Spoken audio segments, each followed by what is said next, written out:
প্রাণী সম্পদ অধিদপ্তরের নতুন নিয়োগ চলতেছে। এটা অবশ্য রিসার্কুলার করা আছে। এই নিয়োগটা চলতেছে। আপনারা অনেকে চিন্তা করেন যে আসলে আমরা আবেদন করব কিভাবে? কারণ হচ্ছে টেলিটকে এর আগে আবেদন করা যেত। এবারও ওনারা সরাসরি নিজেরা আবেদনটা নিচ্ছে। এই কারণে একটু প্রবলেম। আর ট্রেজারারে চালান দিতে হয়। আমি আপনাদেরকে সমস্ত প্রক্রিয়াটা আমি দেখিয়ে দিচ্ছি। আপনারা ফর্মটা ফিল আপ করবেন। আমার ফর্মটা ফিল আপ করার প্রয়োজন নাই। আমি বলে দিব। আচ্ছা চলুন দেখা যাক কীভাবে আসলে আবেদনটা করবেন।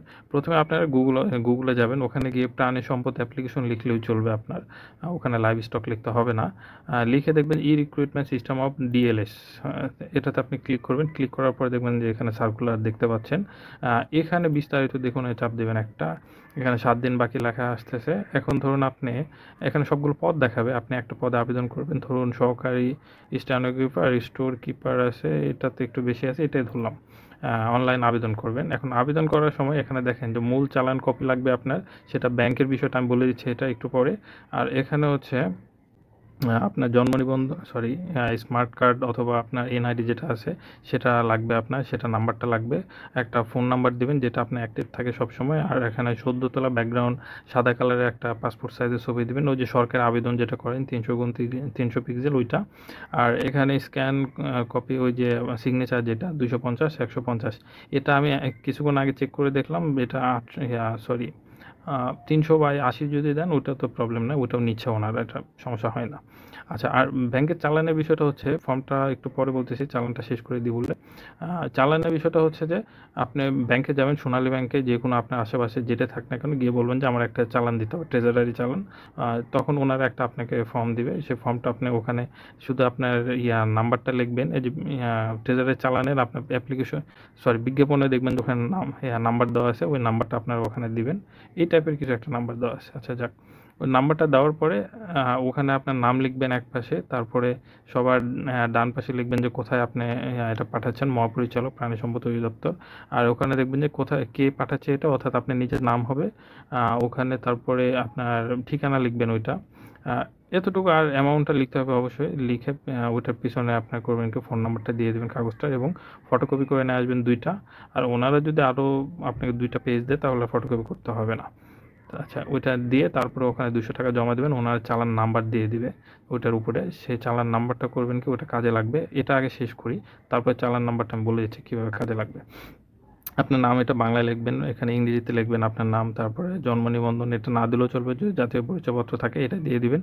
জন্ম তারিখে যে এখানে আপনার চাপ দেওয়ার পরে জন্ম তারিখে এগুলো আপনি চেঞ্জ করতে পারবেন। দেখেন এই যে এটা আপনার ধরেন 2000, এটা দিলে আপনি আগে চলে যাবে, পিছনে চলে যাচ্ছেন আপনি এই পাশে চাপ দিলে।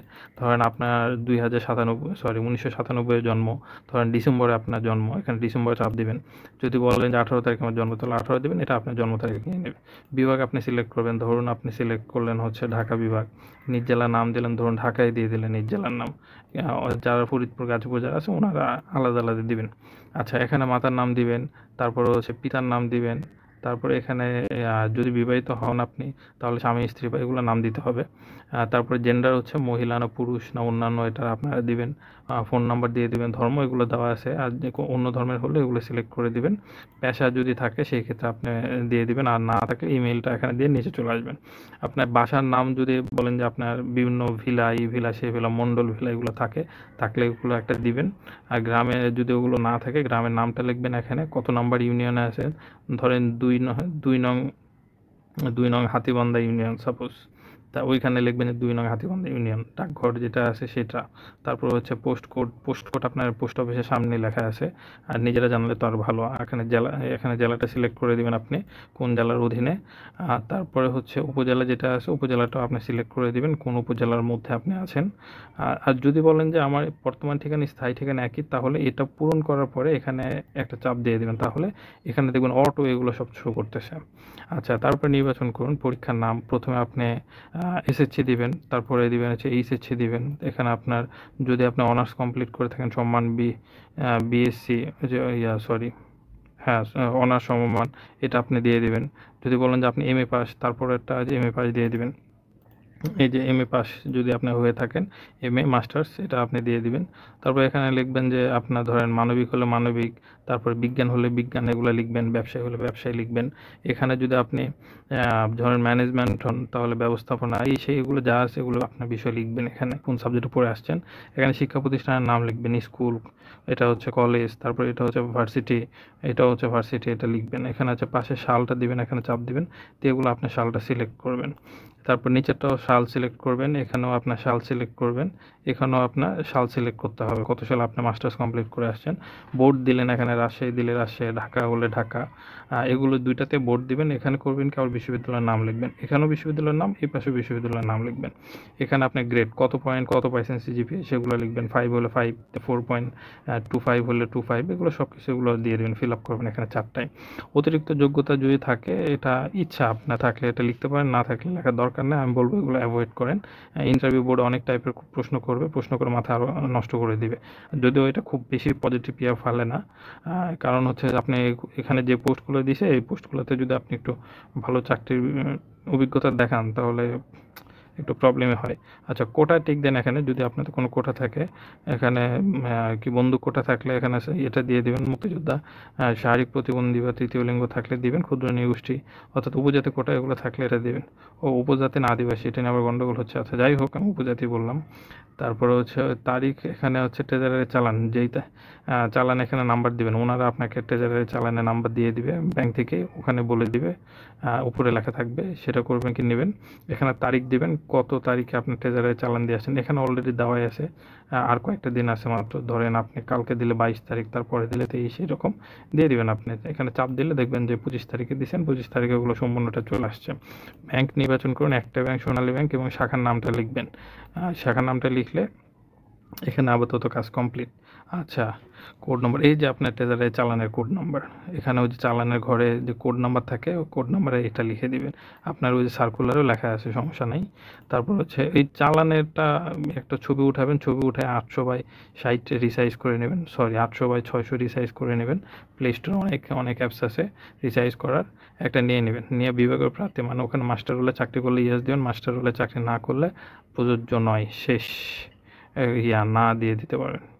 আচ্ছা, প্রার্থীর ছবি 300x300, ওই যে বিসিএস টিসিএস আপনার যা আবেদন করেন সরকারি সবগুলোতে 300 থাকে, ওইটাই দিবেন।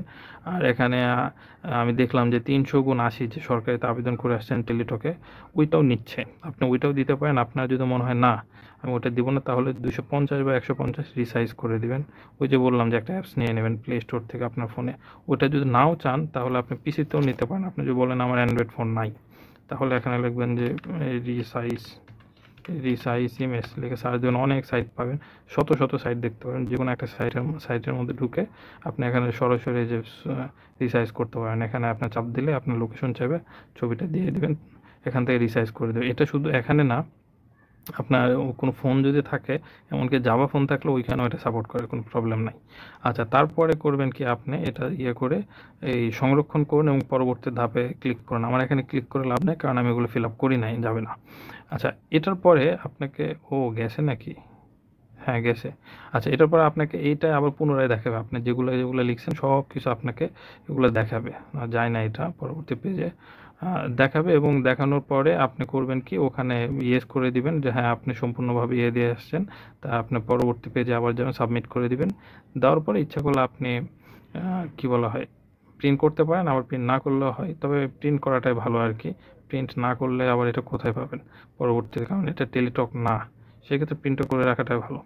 আচ্ছা, এই হচ্ছে সম্পূর্ণ আবেদন প্রক্রিয়া। এরপরে আপনাদের আর কোনো কাজ নাই, এটা সাবমিট করার পরে যারা এরপরে আপনার পরীক্ষা হলে ওনারা আপনাদেরকে SMS দিয়ে দিবেন। আচ্ছা, আপনার আজকের ভিডিওটা এই পর্যন্ত থাক। এই বিষয়ে কোনো কিছু জিজ্ঞেস থাকলে আপনি জিজ্ঞেস করতে পারেন কমেন্টে, আমি উত্তর দেওয়ার চেষ্টা করব যথারীতি এবং দ্রুত সম্ভব। সবার জন্য শুভকামনা থাকলো, ভালো থাকুন, সুস্থ থাকুন, আল্লাহ হাফিজ।